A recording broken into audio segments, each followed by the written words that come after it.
Alianza After Hours. Hola, muy buen día para todos. Muchas gracias por acompañarnos en nuestro nuevo episodio de la Alianza After Hours. Soy David Cuyes, director de investigaciones económicas, y de nuevo estoy con Pipe Campos. ¿Qué hubo, Pipe? ¿Cómo le ha ido? David, ¿cómo anda? Un saludo a todos aquí con muchas cosas para contar.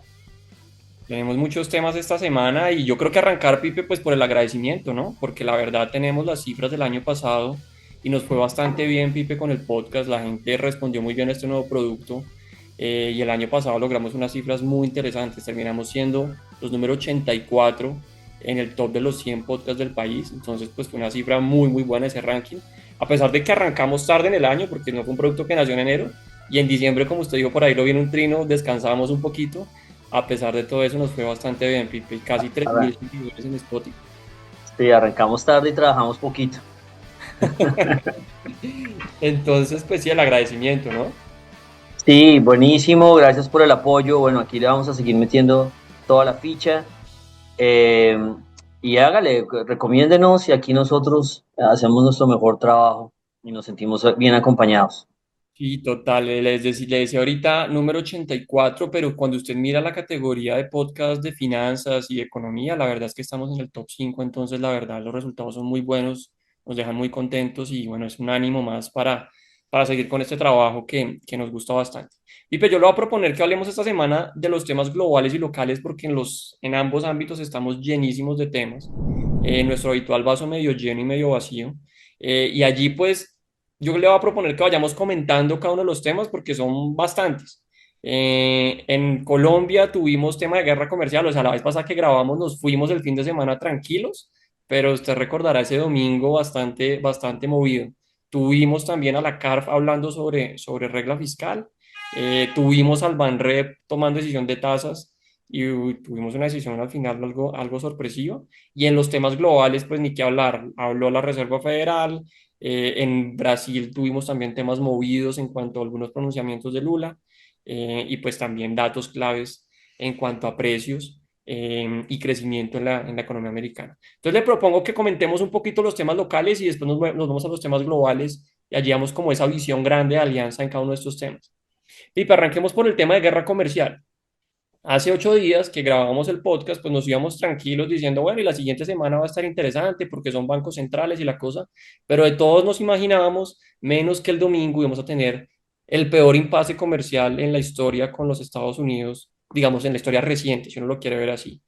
Amanecimos el domingo con un trino del presidente que tuvo pues una repercusión en el presidente Trump, señalando que nos podían poner tarifas del 25% que se podrían convertir en el 50%, unas restricciones migratorias bien importantes, sanciones de visa y tal vez una que no se habló mucho, Pipe, que nosotros estuvimos un buen rato dándole la vuelta y es ese tema del IEPA, ¿no? Que uno no tenía tan en la cabeza, pero son sanciones del Tesoro americano a instituciones o personas, organismos que tienen jurisdicción en los Estados Unidos.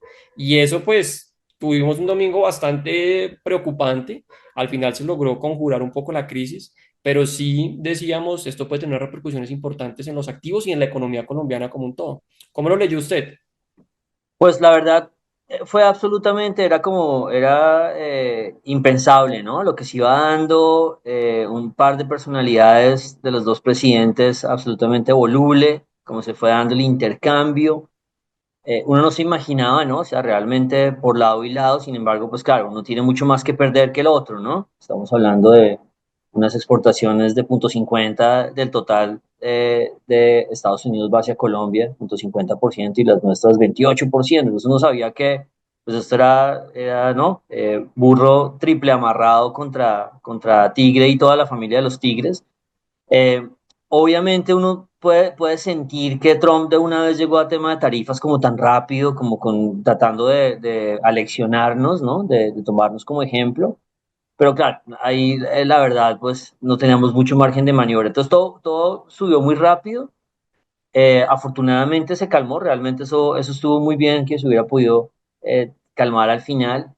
Y quedan dos mensajes. Queda el mensaje de quien dice, oye, es que cualquier cosa puede pasar, ¿no? Estamos como en el país del Sagrado Corazón y cualquier cosa puede pasar al siguiente día. O el otro mensaje y es, no, no, no, no, acá nuestro gobierno, vuelvo a decir, aquí no es un tema de si estaba en lo justo o no, yo creo que eso es un tema que es una discusión interesante, pero cuando uno entra a cualquier negociación, pues uno puede tener la justicia de lado, ¿no? Pero uno tiene que saber cuáles son las herramientas que tiene, ¿no? Y qué va a poner al final, con qué va a salir ganando o perdiendo. Eh, Así que yo creo que lo que ha pasado finalmente, o como lo leyó los mercados finalmente, es que el gobierno ha chocado a paredes, ¿no? Como cualquier gobierno, esto es normal, pero pues es un gobierno con muchísimas propuestas y muchísimas ideas transformadoras. Entonces ha chocado con la pared del Congreso, ha chocado con la pared del Banco de la República, ha chocado con la pared de las Cortes y ahora chocó con la pared del comercio internacional, digamos, nuestro principal socio comercial y de alguna forma las paredes responden y le dicen, no señor, este es su cuadrito, este es su cuarto, usted no se puede salir de acá. Y creo que esa fue la interpretación de los mercados al final, donde con todo este ruido y con el fin del mundo tuvimos una semana de dólar supremamente fuerte, de peso colombiano supremamente fuerte, de dólar débil, obviamente unas noticias en acciones que ahora las podemos mencionar un poco cuando yo llegué al meme de la semana, pero las recomendaciones de acciones de analistas internacionales fueron fundamentadas también en temas políticos, en, oiga, acá ahora hay menos margen de maniobra.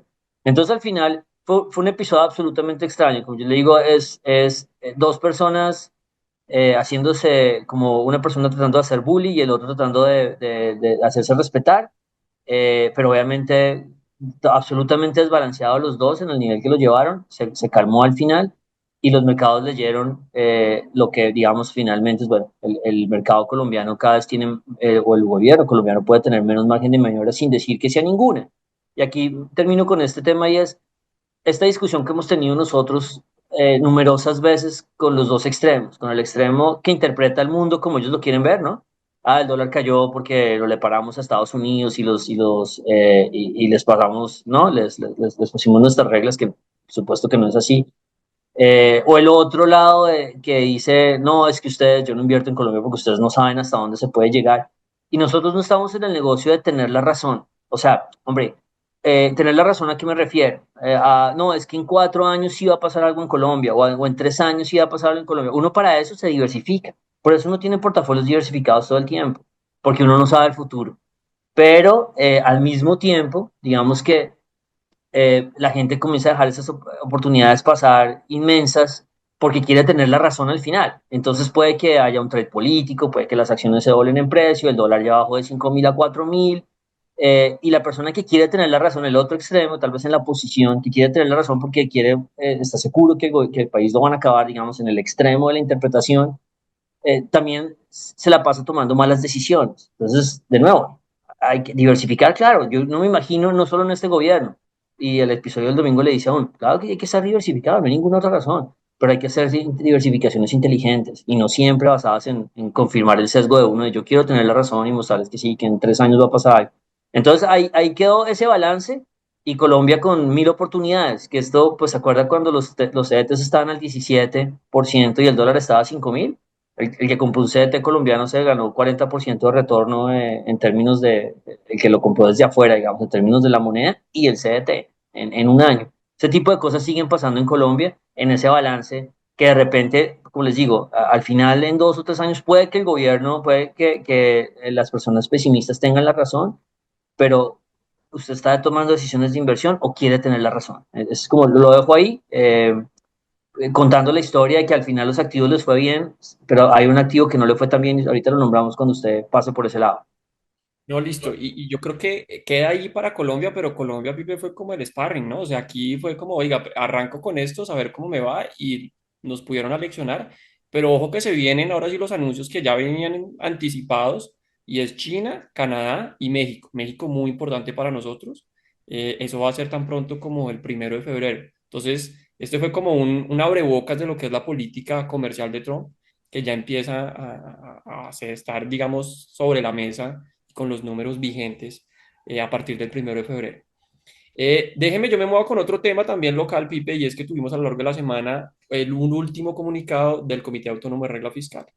Y es que, tal y como ya se venía observando, esto la verdad es que no es novedoso, pues dicen, oiga, la situación fiscal de Colombia está apretada. No le dicen a uno, ya incumplimos la regla fiscal, van a esperar a que pues se pronuncie ya el gobierno con el plan financiero a mediados de febrero, pero dicen, mire, por ahora las cosas no pintan muy bien.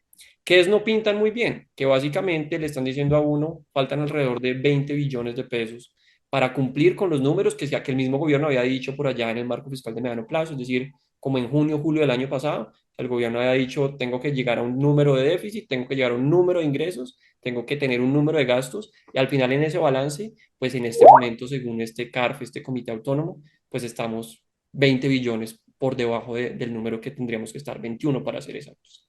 Esto tiene que ver con 10 billones que usted no ha conseguido en ingresos y con un gasto que también podría ser por los lados de 10 billones por encima de la previsión inicial. Entonces, por ambos lados usted está llegando a esos 21 billones de pesos que no están cuadrando.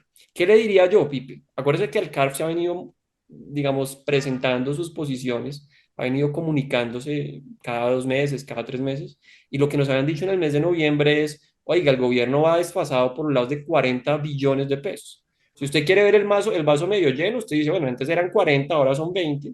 Si usted quiere ver el vaso medio vacío, usted dice, claro, la corrección es importante, pero ojo que aquí están entrando sobre la mesa unos términos importantes que son esas transacciones de única vez. Y es que el gobierno pues dice, hay un monto de gastos que no son estructurales, que yo los voy a meter aquí como un gasto aparte, y que no debería contármelo a mí dentro de mi regla, dentro de mis cuentas de la regla fiscal. Entonces usted va a decir al final, el gobierno es probable que termine diciendo, y eso hablaremos en un mes largo, sí cumple la regla fiscal, pero todos sabemos que hay un número muy importante. El ministro Guevara decía que pueden ser cerca de 30 billones de pesos de transacciones de única vez. Es decir, gastos extraordinarios o ingresos que se cayeron extraordinariamente y que no deberían ser contados en esas cifras de regla fiscal. En resumen, Pipa, ¿yo qué le diría? Las noticias no son nuevas. Colombia tiene una situación fiscal bastante apremiante. El gobierno, yo sí me imagino que va a terminar diciendo que cumplió la regla, probablemente en unos 10, 15 días, en el mes de febrero, pero todos sabemos que ese anuncio viene con un asterisco grandísimo y es unos gastos extraordinarios que no se hablan con ese cumplimiento de la regla fiscal. ¿Cómo lo lee usted? ¿Cómo cree que los mercados lo tomaron? Yo creo, David, esta noticia sí afectó, o sea, realmente terminó afectando más que la magua y guerra comercial, de hecho, afectó más bien positivamente. Esto sí, o sea, yo creo que estaba medio pensado que el gobierno no iba a poder cobrar cuentas, hace 3 meses iban muy colgados, eh, pero de todas formas es harta plata, como usted dice, ¿no? Son 21 billones, que no es un descuadre. Si no hicieran esas transacciones de única vez y dijeran, no, ¿sabe cuál es nuestro déficit? Pues es una barbaridad de déficit, ¿no? Es casi que el de la pandemia. Regresamos al extremo de la pandemia, lo cual fue muy rápido, muy repentino, con un montón de plata que tienen de ingresos adicionalmente, con la plata que recibieron por subirle la gasolina. Entonces es extraño estar en esta posición. Esa es como la parte negativa. La parte positiva es, ya hemos estado en esta posición en otros momentos, en que la regla fiscal ha tenido que ser manejada o estirada. Yo siempre decía que eso era como una camisa de fuerza, de spandex, que usted pues al final se puede acomodar. Eso también es cierto, pero es que esta vez es la única vez que sucede sin un entorno difícil. Aquí no hay una crisis, aquí no se cayó el petróleo, aquí nada en realidad. Pero bueno, el punto es, sí nos afectó, anuló la noticia positiva de que Standard Poor's no nos hubiera bajado la calificación. Y yo creo que afectó también el tema del Banco de la República en parte, en la decisión del banco, que ahí lo dejo a usted para que nos termine de echar el cuento, pero coincido con usted, yo creo que la regla fiscal van a decir sí la cumplí, manejando esas cuentas que no son tan santas, y va a debilitar un poco la idea de la regla fiscal, en el sentido de, yo me puedo salir por aquí, yo puedo decir que hice unos gastos que no me tocaba hacer, que no me toca hacer todos los años entonces. Pero pues ahí, esa sí nos quedó, esa nos dolió un poco en los mercados, el Banco de la República reaccionó, ¿no? Sí, de acuerdo. Y antes de meterme a este tema de Banrep, que es el último tema local que le traigo, pues ojo, Pipe, que las preocupaciones no se acaban ahí. No es que uno diga, no, es que fue el 24, tranquilos, ya en el 25 mejorábamos y estamos un poco más relajados en términos fiscales. No, la advertencia del Comité Autónomo de Regla Fiscal es, ojo, que para el 25 también la situación va a ser complicada. Son cerca de 40 billones de pesos que le están diciendo a usted desde este momento que le faltan. Entonces, de aquí en adelante, si a los ingresos se le caen más o si gasta de más, pues ese número puede ser incluso más alto y las preocupaciones fiscales van a seguir pues en el horizonte. Ahí ya le conté entonces este tema también fiscal que lo tuvimos a mediados de la semana y como usted dice, pues le pegó un poco a los activos. Y ya cerrando la semana, Pipe, tuvimos al Banrep, en donde aquí también fue sorpresivo porque nosotros en Alianza, el mercado en general, esperábamos que se diera un recorte. Estábamos hablando de 25 puntos básicos, es decir, que nos moviéramos del 9.50 al 9.25. Sin embargo, de nuevo no sé, no yo diría amague, sino en otra colocación realmente de la independencia del Banrep, dicen, señores, no se les va a recortar nada y nos quedamos en el 9,50%. Y la votación, digamos, fue similar en el sentido que fueron 5 miembros votando por mantener sin cambio la tasa de interés, tal y como sucedió la vez pasada, que fueron la mayoría solo por 25, y dos disidentes. En esta oportunidad, uno votando por 50 y otro por un recorte de 25 puntos básicos. Parece que en diciembre había sido uno por 50 y otro por 75. Entonces, los disidentes se bajaron un poquito a un recorte un poco más acotado. ¿Qué sucedió, Pipe? Entonces, tenemos una decisión dividida, una decisión que fue sorpresiva, en donde la Junta dice, mire, la inflación pues sí ha venido cayendo, no tan rápido como ya todo el mundo lo sabe, pero sigue cayendo. La recuperación de la economía pues sigue avanzando y este año se está esperando un crecimiento ya por los lados del 2,6 y el año pasado algo por los lados del 1,8, cifras que compartimos en Alianza. Pero el tema fiscal, de nuevo, es el lunar de Colombia y preferimos actuar con cautela, dicen por un lado. El tema de afuera, que ahorita yo le voy a dar la palabra para que usted nos cuente el tema de la FED, pues los señores de la FED dijeron no vamos con recortes por ahora, entonces nosotros también decimos pues metamos un poquito el pie en el freno. Y eso también digamos en medio de una situación externa cada vez más convulsiva, en donde hablábamos del tema comercial, pero también la incertidumbre frente a las nuevas políticas que se adopten en Estados Unidos, ya no solamente frente a Colombia, de tal manera que el Banrep prefiere ser un poco más cauto en esta reunión de enero. La gran pregunta, Pipe, aquí, pues es, oye, ¿qué va a pasar ahora en marzo? En febrero no hay decisión, pero en marzo vuelve a sesionar la Junta sobre tasas de interés y llegan dos miembros nuevos que ya son nombrados por el gobierno. Allí de repente, y le va a pedir su opinión, vamos a tener otra vez al gobierno ganando esa pelea y diciendo, bueno, usted no me recortó en enero, ahora yo vengo con más fuerza, o tal vez entra a primar un poco más esa postura cauta. Por allí había alguna pregunta que se le hacía en la rueda de prensa al gerente y decían, oiga, es que acuérdese del caso chileno, acuérdese del caso brasileño. Si usted recorta muy rápido, pues puede generar preocupaciones. ¿Usted cómo lo está viendo esta decisión sorpresiva y esa nueva pelea, por decirlo de alguna manera caricaturesca, que tendremos en el mes de marzo? Pues a mí, digamos que la reacción del Banco de la República sigue siendo supremamente profesional. O sea, uno no puede decir absolutamente nada si no le gusta o no la decisión. Es tan profesional que el mismo ministro de Hacienda ya no votó por 75, sino votó por 50. O sea, él mismo reconoce que hay un cambio en el entorno, ya sea por la Fed, ya sea por Trump, ya sea por el tema de la CARF, ya sea por cualquier incertidumbre, porque yo creo que hablaron, mencionaron a todas. Así que tiene sentido el tema del cambio del voto. Ya la sombra de los 75 básicos pues se queda lejana, ¿no? Ya esa promesa del ministro, ese intento del ministro hace 2 o 3 meses pues ya no está ahí porque él ni siquiera está diciendo 75. Eh, Así que a mí me parece bien. Y si usted me pregunta, David, vea, el año pasado el dólar, el peso colombiano no le fue nada mal, pues, nos devaluamos la mitad de Brasil y México, o sea, demostramos muchísima resiliencia, pero no fuimos líderes. Desde las elecciones de Trump, somos de las únicas monedas en el mundo que le ganamos al dólar y somos la que más le ganamos por 5%. Yo creo que gran parte de eso, hay muchas hipótesis, pero yo creo que una de esas ha sido el balance del Banco de la República, el hecho de que el banco haya optado por proteger la inflación y la moneda. Tanto que en enero el real brasileño es una de las monedas más fuertes y de hecho también es porque el Banco Central ha comenzado a proteger la moneda. Entonces el banco, o sea, el gobierno o Colombia en general le debe mucho al Banco de la República por la estabilidad del peso colombiano. Véanlo por esos lados y no sientan que sencillamente es que no quiere bajar o que no quiere bajar. La próxima reunión va a estar buenísima, ya sabemos, pero para mí estos mensajes me dicen que los cuatro que van a quedar después bueno, incluso el ministro de Hacienda creo que también cambia su punto de vista y a mí me gusta ver eso, que el ministro no, es que me va a quedar con 75 y no me importa porque quiero dar un mensaje, me parece chévere que haya ido a 50 porque está también siendo sensible a los datos, que es lo único que uno quiere para la reunión de marzo, que sean sensibles a los datos. Si da, buenísimo, es que el dólar está en 3.500 o lo que sea, hágale. Si no da, que no lo hagan. Así que me da buena espina para la reunión. Sin embargo, pues en esa reunión lo último que uno quisiera ver, y seguro que lo vamos a ver, bueno, espero que no, estoy tocando madera, pero es muy probable, y es que las dos personas nuevas voten exactamente lo que dice el gobierno. Porque eso, aunque yo no creo que al final afecte la decisión, yo creo que va a pesar más la decisión de los otros cuatro, pues 4 contra 3, digámoslo así, o 3 contra 3 y uno en la mitad. Es raro ver a dos personas que lleguen y voten en línea con el gobierno. O sea, la gente que crea que es que llega el gobierno y trae a su gente, y entonces eso nunca ha pasado en el banco. Cada persona que llega, llega a votar independiente. Entonces va a ser incómodo ver eso, ojalá no lo viéramos, pero yo creo que sí lo vamos a ver. Pero al final lo que a uno le interesa es la reducción de tasas. Y esto es una señal de que se va a tomar la decisión correcta, no importa si son 75, 50 o 25. Entonces eso me gustó.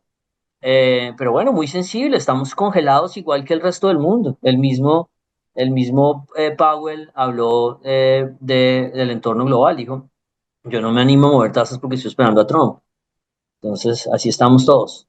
Sí, total. Y yo remataría, Pipe, aquí ya para cerrar ese tema local, lo que usted dice, o sea, desde el punto de vista de los activos y los mercados diría, oiga, qué maravilla que recorten las tasas, porque eso genera valorización en los test, en los portafolios, pero incluso por encima de eso, pues está este mensaje de institucionalidad, de independencia, de balance, de cautela, que termina incluso siendo más positivo en el mediano y en el largo plazo, pues para una economía. Fíjese lo que le pasó a Chile, lo que le pasó a Brasil, que de hecho aquí podemos comentarlo un poquito. Pipe, le propongo que nos movamos a lo global. En lo global tenemos también varios temas, ya le conté a los locales donde no estuvimos aburridos esta semana, pero en lo global tenemos a la Fed a mediados de la semana.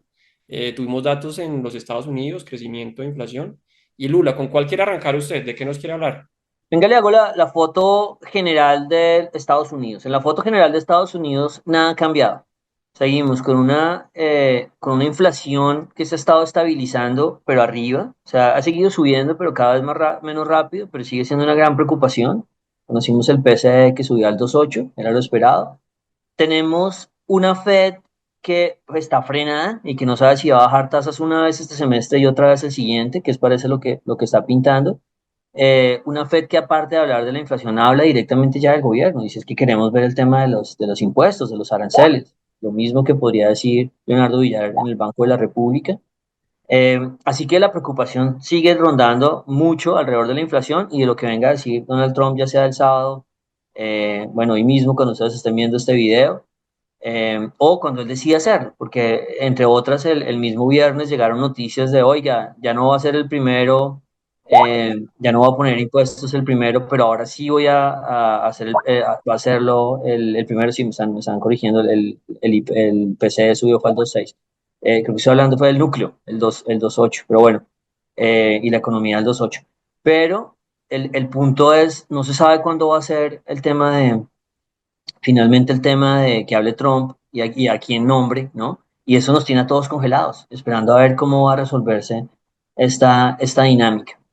Ahora, ya sabemos que según lo que él diga, si habla muy fuerte, entonces los mercados van a sufrir, las acciones se van a caer, los bonos los van a vender y el dólar se va a disparar. Y si habla pasito, el mercado va a tratar de repetir el patrón del 2017, que es lo que hablamos en su momento. Entonces vamos a la espera de eso, de esa combinación, pero incluso la Fed está a la espera. O sea, no es que el mercado no sabe qué hacer, la misma Fed no sabe qué hacer y el mismo Banco de la República no sabe qué hacer. Así, este nivel está el tema de Donald Trump y la expectativa de qué tan grande va a ser la guerra comercial que quiere armar.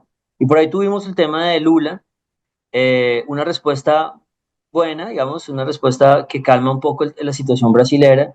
El Banco Central de Brasil subió 100 puntos básicos esta semana, del 12.25 al 13.25. Y pues obviamente en contravía de lo que ha dicho Lula desde hace rato, ¿no? Desde mitad de año está diciendo que no suban tasas. La persona que sube tasas ahora pues es el nuevo gerente del Banco Central. Eh, no digamos el choque que tenía antes con Campos que tenía Lula, es uno nuevo, pero de todas formas uno esperaba pues que 100 básicos fuera mucho, ¿no? Lula dice, vea, está bien, es difícil cambiar la dirección de la política en este momento, creemos que en el futuro van a hacer lo correcto se refiere a bajar tasas y nosotros estamos pensando también en hacer algo correcto en cuanto al tema fiscal. Ayuda mucho que Brasil se calme, porque ha estado en crisis y nos ayuda mucho a la dinámica. Entonces, como les digo, el tema global queda todavía en continuará. Está muy enredado, está complicado, pero usted no lo sé. Si usted vivió esta semana en Colombia, diría, solo lo sentí en los bonos colombianos, tal vez relacionado con la carta. No lo sentí en las acciones, no lo sentí en el peso colombiano, que es una moneda muy fuerte. Entonces, si quieren, nos vamos al meme de la semana y hablamos de las acciones, que es el tema, y de las materias primas, que es el tema que queremos tocar aquí. Sí, en el tema de las acciones, Pipe, yo vi, bueno, hay unos mensajes súper chéveres que queremos transmitir, pero yo quiero cobrar un poquito también el tema, y es que nosotros veníamos diciendo, y de hecho con nuestro vicepresidente Ricardo Pérez, que, oiga, después de mucho tiempo le empezamos a ver valor a las acciones en Colombia, ¿no? Y de repente en algún momento va a haber ese despertar, de la renta variable a nivel local y pareciese que se empieza a dar, ¿no? Unas noticias muy interesantes esta semana. Sí, digamos que esto es un tema al que hemos estado muy pendientes. Es chévere porque parte de lo que detonó la valorización fue un documento de Morgan Stanley, que dijo, oiga, ¿sabe que yo creo que Bancolombia vale mucho más? Vale cerca a máximos históricos la acción, pues proponiendo una valorización del 40% y se dispara Bancolombia y se dispara un montón de acciones al mismo tiempo. Y es chévere, el documento de Morgan Stanley es muy corto, pero el documento de Morgan Stanley pues es una copia de nuestro documento de Copy diciembre. paste. Es un copy-paste, o sea, el párrafo de Morgan Stanley es, las acciones están baratas, hay un rebote económico, creemos en el trade político.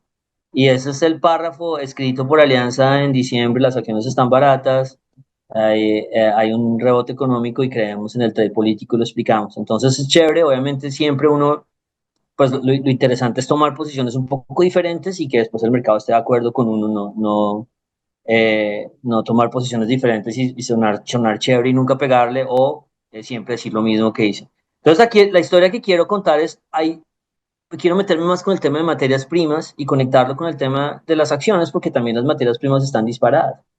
Entonces hay dos cosas que aquí yo quisiera separar y una cosa es una recomendación de un trade político, un trade electoral, que es el que hemos estado mencionando nosotros, y es esta preparación de repente de que los inversionistas quieran comprar Colombia con la expectativa de que llegue un gobierno más amigable, digamos, a los mercados o que genere menos incertidumbre. Esa es una cosa que nosotros hemos mencionado y que podría hacer recuperar a Colombia lo que perdió desde elecciones o incluso lo que perdió desde pandemia. Y punto. Ese es un trade. Ese no es más.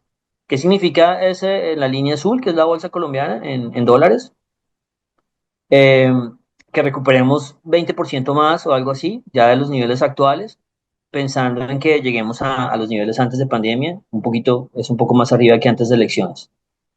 Sin embargo, Alianza ha hablado de otro, que es un trade cíclico, un trade estructural, en el que uno dice, oiga, ¿cuándo es que se acaban estos 15 años de peregrinaje de las acciones latinoamericanas? Y no solamente latinoamericanas, sino casi que europeas. Bueno, el mundo no ha dado plata, solo Estados Unidos. Entonces ustedes ven ahí el índice latinoamericano está en las mismas. Y la idea también es que el índice latinoamericano también se vaya recuperando poco a poco, si Brasil se ayuda, bueno, si las materias primas ayudan, bueno, toda esta dinámica.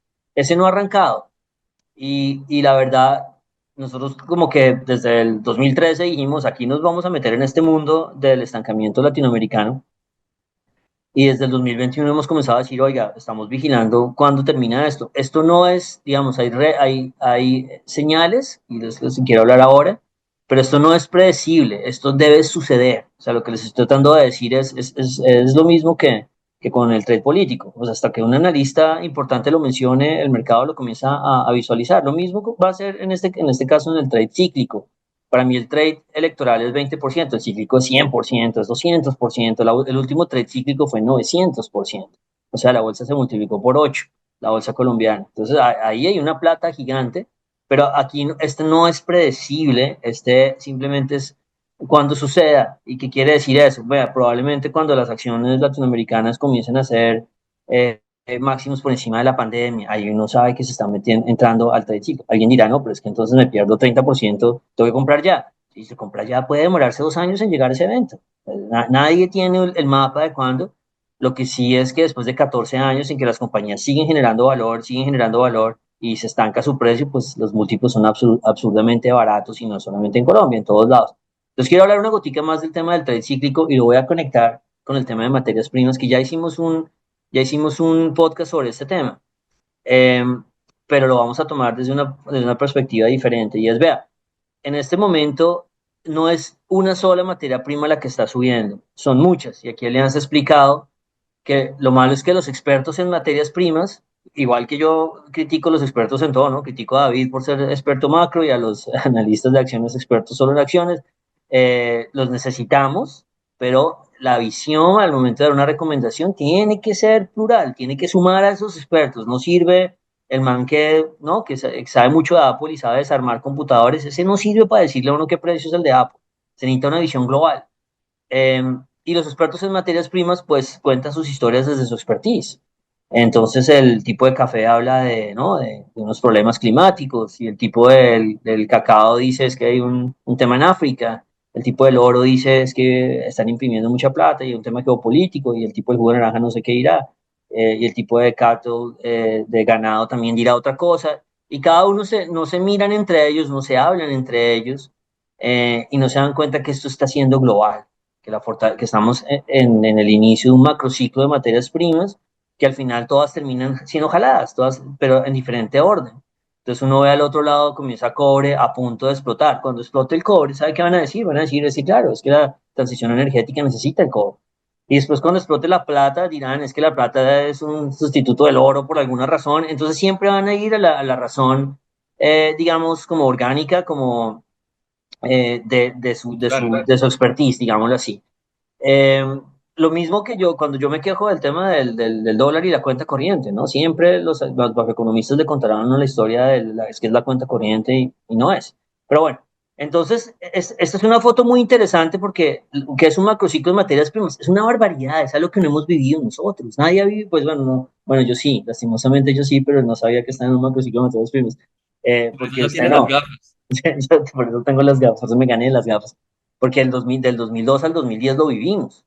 Y todo el mundo estaba congelado y todo el mundo se estaba mirando el ombligo. Y yo me acuerdo de los macroeconomistas duros diciendo, el dólar no debería bajar porque Colombia tiene 100.000 déficits. Y el dólar se partió de 3.000 a 1.700. ¿Por qué? Porque estaban viendo el ombligo. Y otros decían, es que hemos hecho las cosas muy bien, y todos los gobiernos lo han hecho re bien y se hicieron cosas decentes, pero se tuvo un viento a favor gigante.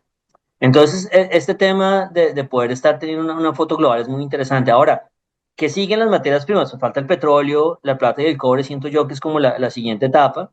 Y hay unas materias primas que estuvieron en máximos el año pasado y no están en máximos ahorita, que son como los soft commodities. Entonces está la soya, el azúcar, el trigo, el maíz, que no están en un precio malo. O sea, no lo piensen, es un precio por encima del 100 de petróleo equivalente. Pero el año pasado estuvieron de descanso, después de que el 2023 estuvieron en máximos históricos. Entonces uno lo va a ir viendo, y ahí ya están todos. O sea, ya les mostré los que son. Aquí no hay más. No, es que hábleme del uranio. Bueno, aquí están. Estos son los que son los más líquidos y están cazando en manada, las materias primas cazan en manada. Y esto es muy interesante, porque al final, ¿qué es un macrociclo de materias primas? Es una década de fortaleza de materias primas. Nosotros la hemos explicado diferente, no sé, de nuevo el analista, el de Bottom-up dirá, esto se da en el 2000 porque China estuvo muy fuerte, en los 70 porque hubo unas guerras con el petróleo y de pronto el oro también. Siempre tendrán una explicación, vuelvo a insistir, como un poco más macro de causa y efecto. Yo siento que todo eso puede aportar, pero en realidad son momentos el mundo vive entre momentos de mucho apetito por la tecnología y mucho apetito por los commodities y se va turnando y uno simplemente debe juntar las piezas de rompecabezas en el momento en que sale la explosión.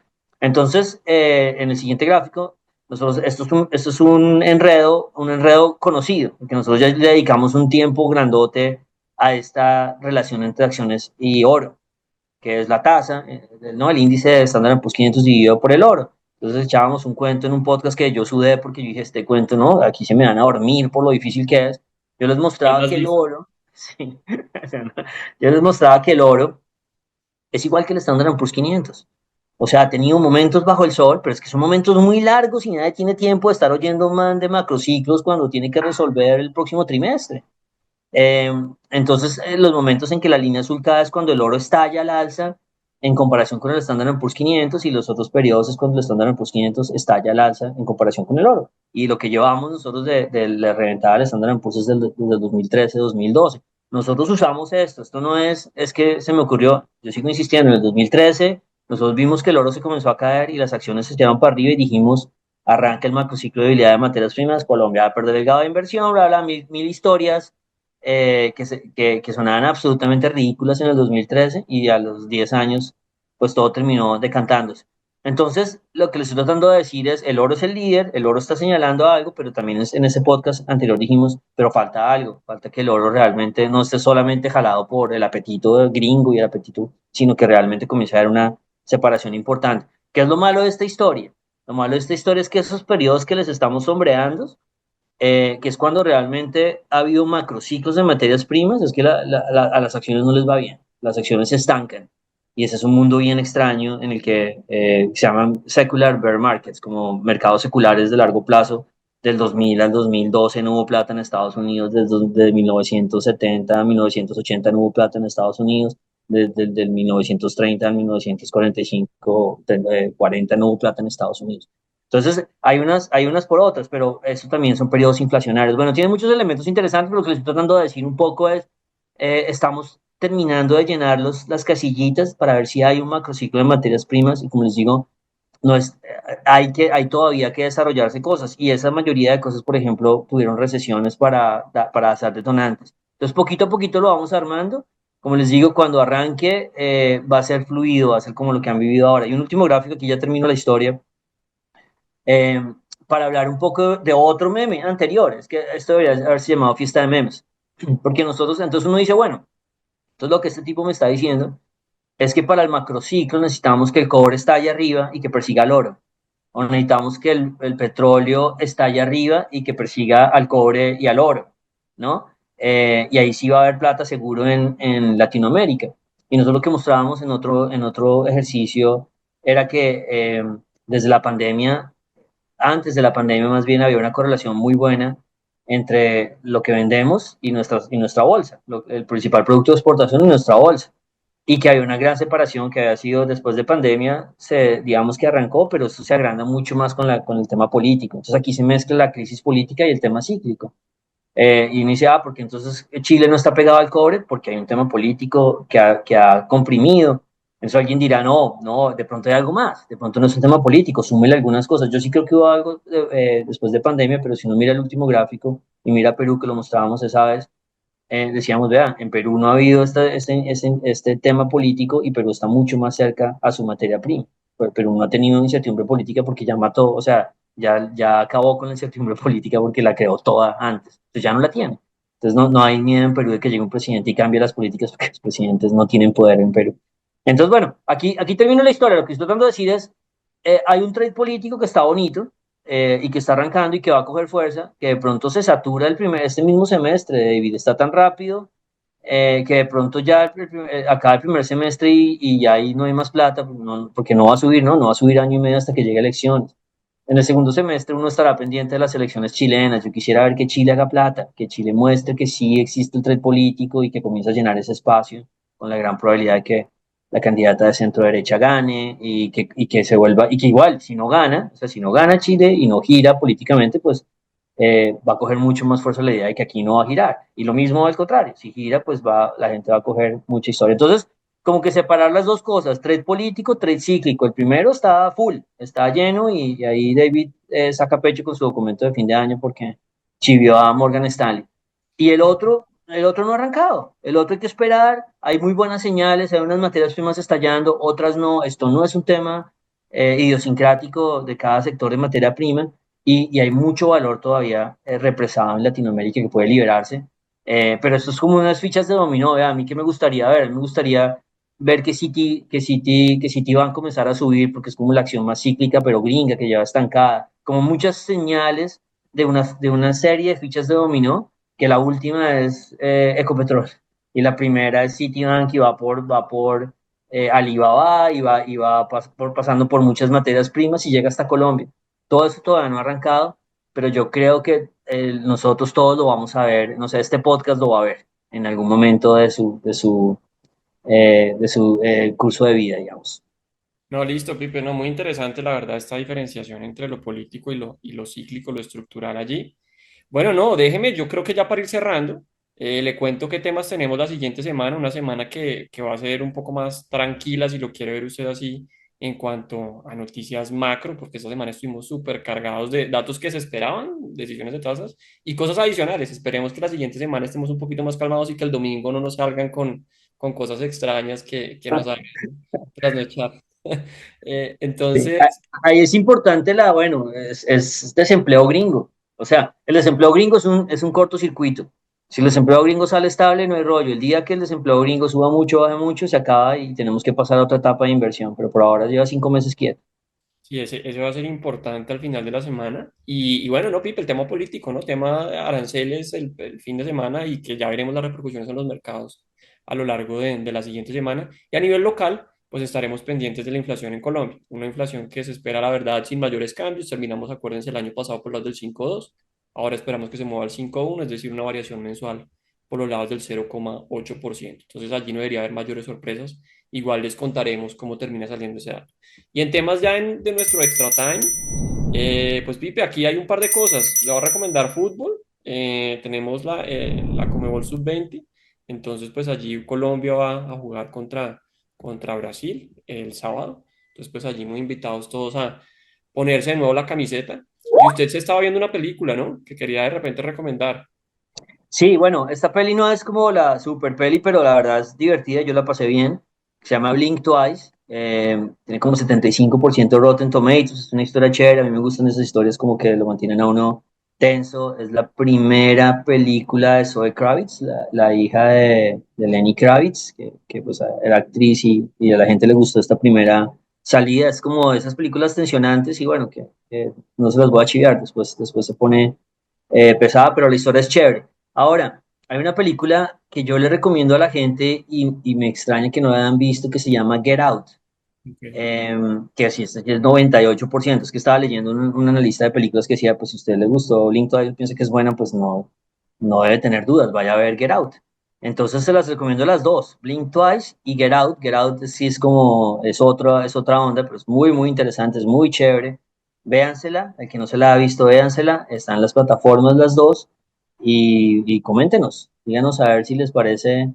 Obviamente no, pues nosotros si acaso sabemos de inversiones de películas, no somos los que somos, pero véala y nos cuenta a ver si por ahí es.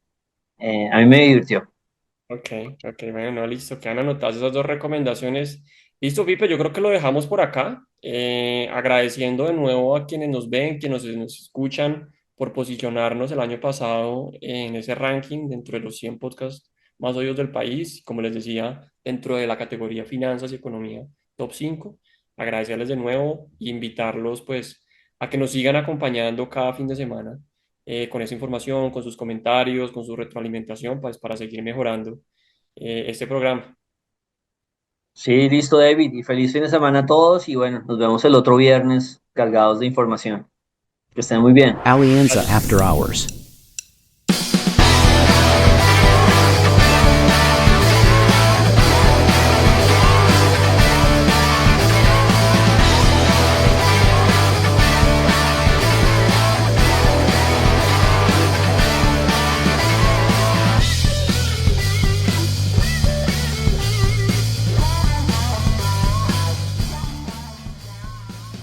Nada de lo que se discuta aquí debe ser considerado como recomendación profesional para realizar inversiones. Las opiniones aquí expuestas no buscan imponer términos ni condiciones comerciales o legales ni tampoco se constituyen en suministro formal de información al mercado de valores. Adicionalmente son opiniones personales y no representan las de Alianza Valores o Alianza Fiduciaria.